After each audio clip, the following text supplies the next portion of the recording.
Boa noite, paz. Eu gostaria de ler com vocês agora o texto de Mateus, no capítulo 16, versículo 13 ao versículo 15. Jesus, chegando à região de Cesareia, de Filipe, perguntou aos seus discípulos: Quem os homens dizem que o Filho do Homem é? Eles responderam: Alguns dizem que é João Batista, outros Elias, e ainda outros Jeremias ou um dos profetas. E vocês? Perguntou Jesus. Quem vocês dizem que eu sou? A minha pergunta para você é: quem é Jesus para você? Hoje parece ser muito fácil responder quem é Jesus, porque nós temos uma base histórica muito grande e a gente já ouviu falar, a gente tem andado, tem ido à igreja e todas as vezes a gente ouve: poxa, Jesus Cristo, Jesus é o Cristo, Jesus o Salvador. Mas eu gostaria de te convidar a voltar alguns anos atrás, alguns bons anos atrás, no calendário cristão, na era de Jesus, exatamente no ano 70, onde Jesus começa o seu ministério. Naquela época, existiam vários profetas, existiam várias pessoas que falavam da palavra, existia naquela época uma dominação grego-romana, uma dominação cultural grega e uma dominação política romana, e de repente surge uma figura que começa a bater de frente com toda essa cultura, com toda essa dominação, mas ele bate de frente não numa linha de guerrilha, mas ele bate de frente numa linha cultural, em pensamentos, naquilo que ele fala, nos atos dele. Mas antes de entrar nessas atitudes de Jesus, eu gostaria de te convidar a pensar como as pessoas daquela época e desconstruir um pouco, só para entendermos a mensagem, e separar um pouco quem é Jesus de quem é Cristo, de quem é o Messias. Haviam naquela época quatro grandes grupos religiosos: os fariseus, os saduceus, os essênios e os zelotes. Esses quatro grupos exerciam uma dominação muito grande, tanto espiritual quanto cultural naquela sociedade. Além disso, como eu disse, existia uma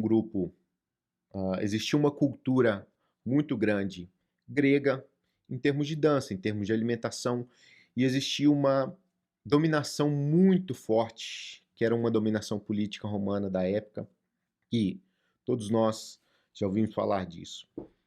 Ah, e de repente surge um garoto que nasce em Belém, que cresce em Nazaré e que chega pregando um evangelho diferente de tudo aquilo que as pessoas, que esses grupos religiosos, que esses líderes religiosos falavam na época.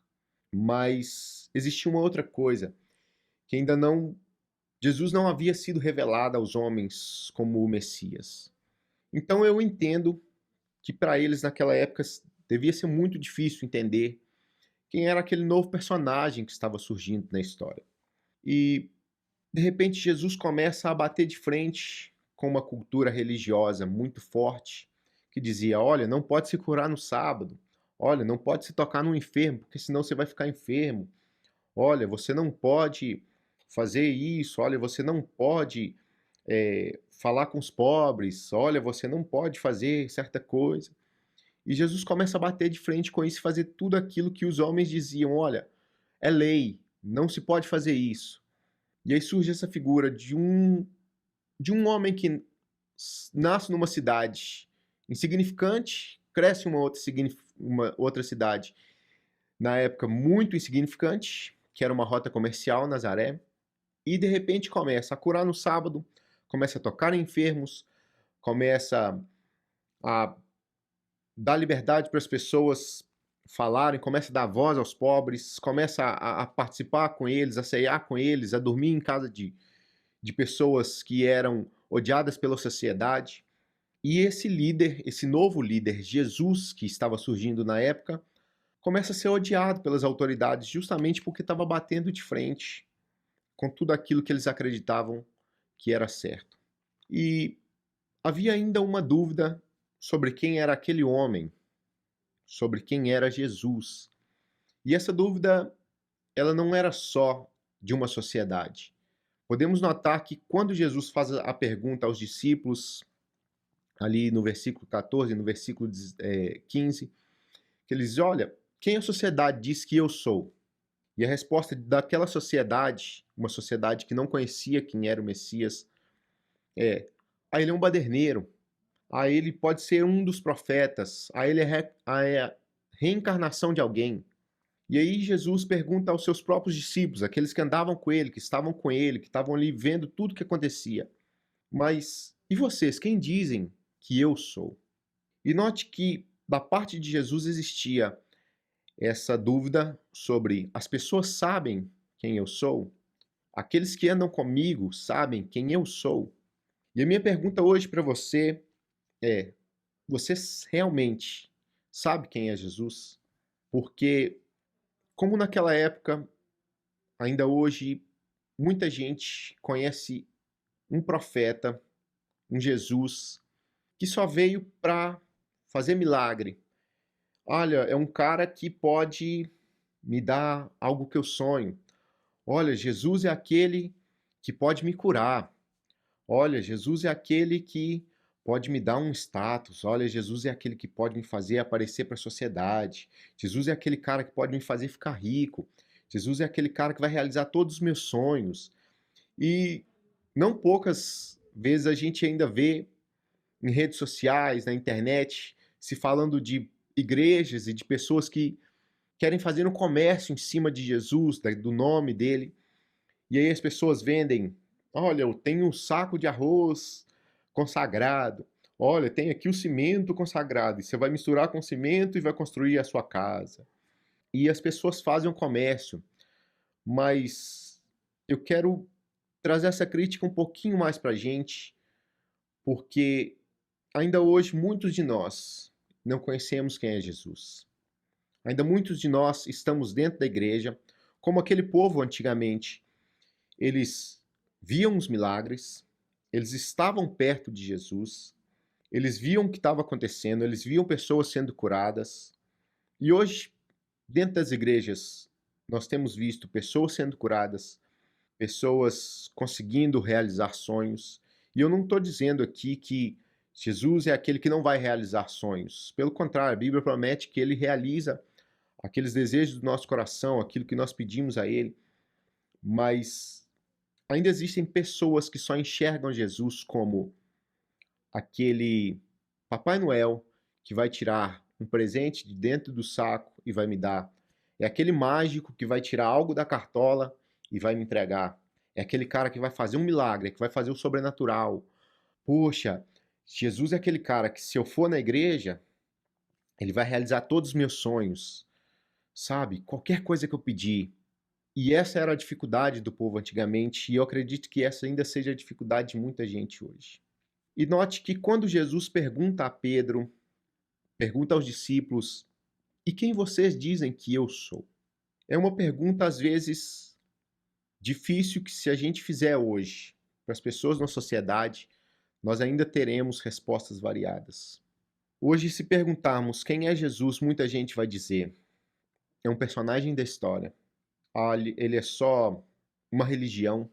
Jesus é só alguém que a igreja criou para arrecadar dinheiro.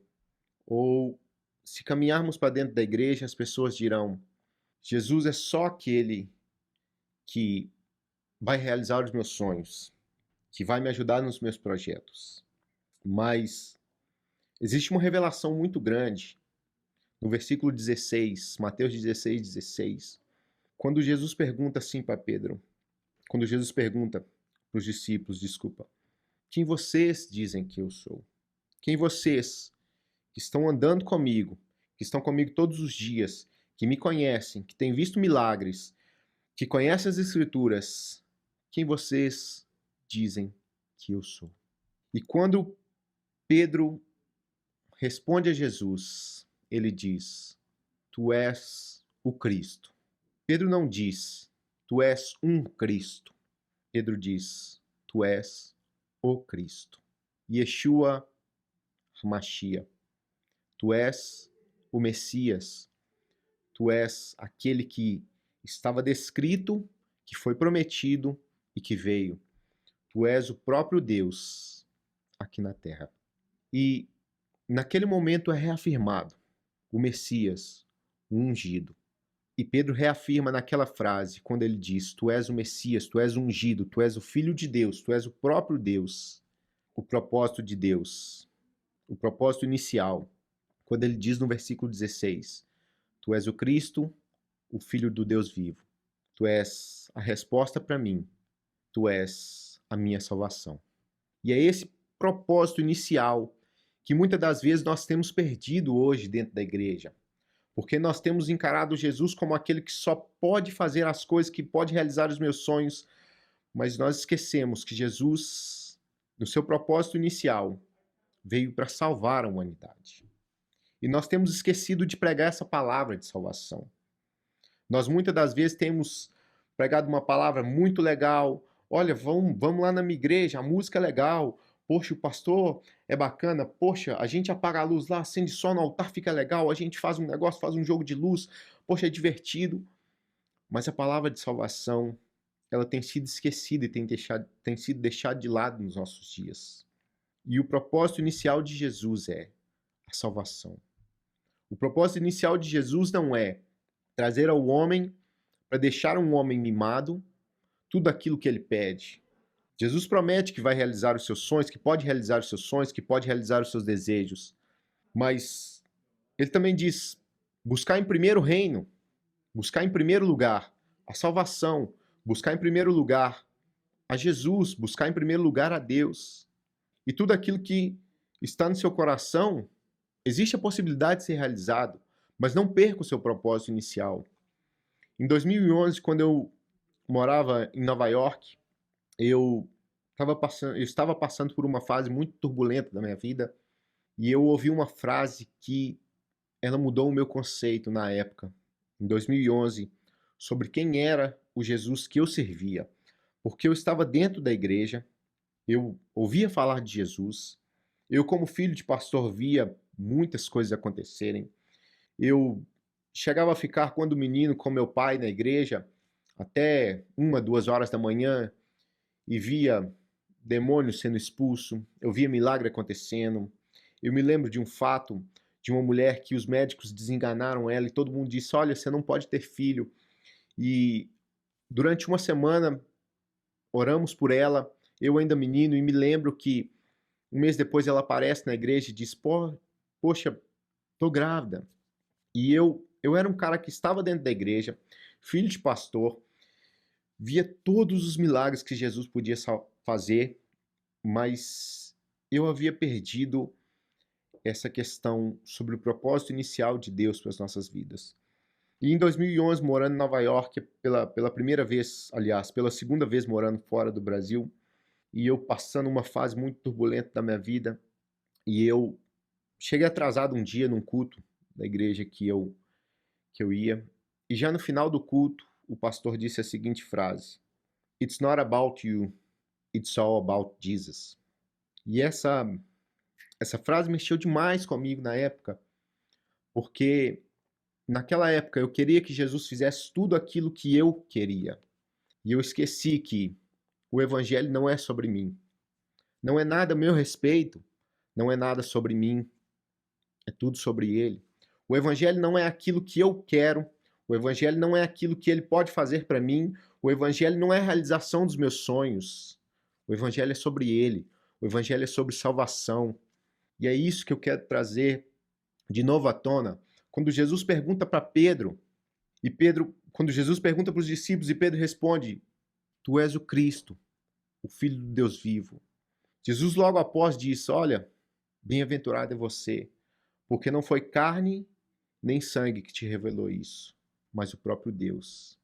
E eu espero que a palavra de Deus venha nos revelar hoje que esse propósito inicial não é buscar aquilo que eu quero dentro da igreja, não é buscar aquilo que eu acho que tem que ser feito dentro da igreja, mas é buscar a Jesus por aquilo que ele é buscar a Jesus num propósito inicial, é buscar a Jesus e levar as pessoas a Jesus num propósito de salvação e não de diversão ou entretenimento, ou não prometendo que, olha, você vai para a igreja, você vai servir a Jesus e agora tudo vai mudar na sua vida, tudo vai ficar perfeito. Não.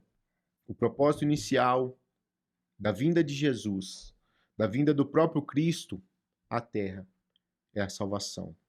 E em cima ainda dessa minha experiência, depois de ouvir essa palavra, isso ficou durante muito tempo na minha mente, na minha cabeça, e eu fui trabalhando essa questão. E eu te confesso que a partir do momento que eu comecei a reentender o verdadeiro evangelho, o evangelho da salvação, o evangelho de Jesus e não o evangelho do meu querer, muita coisa mudou na minha vida. Muitas portas foram abertas. Não por aquilo que eu buscava, mas porque eu tive uma simples mudança na minha vida. De ao invés de buscar a Jesus por aquilo que ele podia me dar, eu comecei a buscar a Jesus por aquilo que ele era, por aquilo que ele é para mim. E eu quero te convidar a fazer isso também. Comece a buscar a Jesus, não por aquilo que ele pode fazer por você, não por aquilo que você tem no seu coração que você quer que seja realizado, mas comece a buscar a Jesus por aquilo que ele é. Tu és o Cristo, tu és o Filho do Deus vivo, tu és o Messias, tu és o ungido. Esse evangelho não é sobre mim, esse evangelho não é sobre você, esse evangelho é sobre Jesus. Tudo é para ele, tudo é por ele. A honra, a glória, a adoração.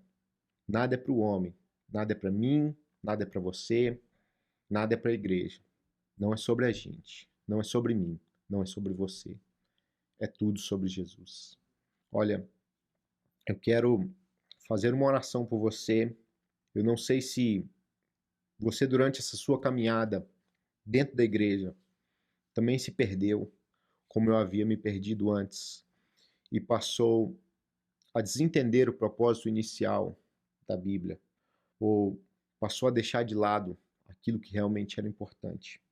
Mas eu quero fazer uma oração. Aqueles que querem se reconciliar com Jesus, ou se por acaso você está ouvindo a palavra pela primeira vez e diz, poxa, eu quero realmente seguir nesse evangelho, eu quero seguir nessa linha, sobre o evangelho da salvação, e não sobre o evangelho de mim mesmo, não sobre o evangelho daquelas coisas legais que podem acontecer comigo.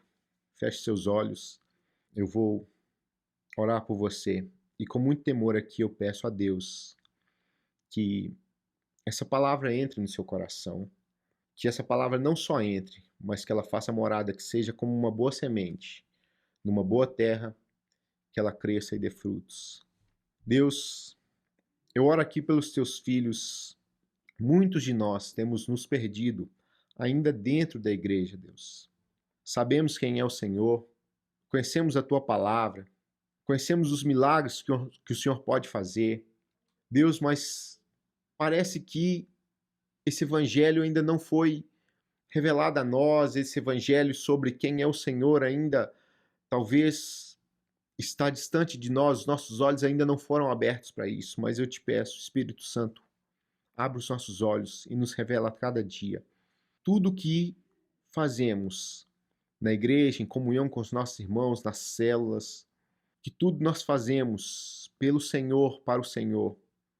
Não é nada sobre nós, Deus, é tudo sobre o Senhor.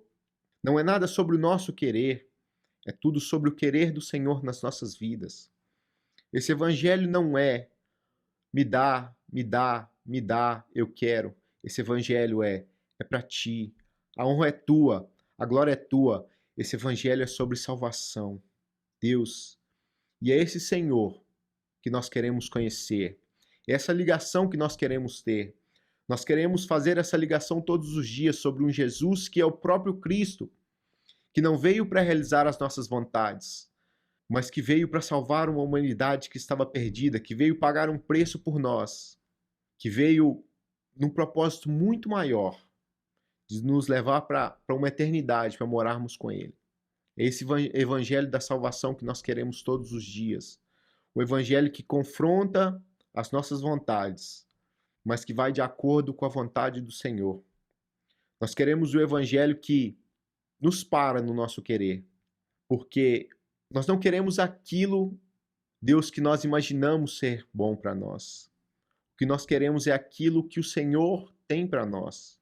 Porque a tua vontade, por mais que às vezes esteja oculta nos nossos dias ou esteja oculta a nós, mas a tua vontade, ela sempre será a melhor coisa para nós. Deus, nós te pedimos, não nos deixe perder no meio desse evangelho, mesmo conhecendo o Senhor, mesmo conhecendo a tua palavra. Não nos deixe ser garotos mimados, buscando o Senhor em troco daquilo que o Senhor pode fazer por nós, mas que sejamos sim filhos, que o entendimento que foi dado a Pedro, que essa revelação que foi dada a Pedro, que ela também seja dada a nós, aos nossos dias e todos os dias, Senhor. Queremos entender que Tu és o Filho do Deus vivo, Tu és o Messias, Tu és ungido, Tu és Jesus Cristo, que o Teu Evangelho e a Tua vontade é soberana, que o Evangelho da salvação é soberano e está acima de tudo aquilo que nós queremos.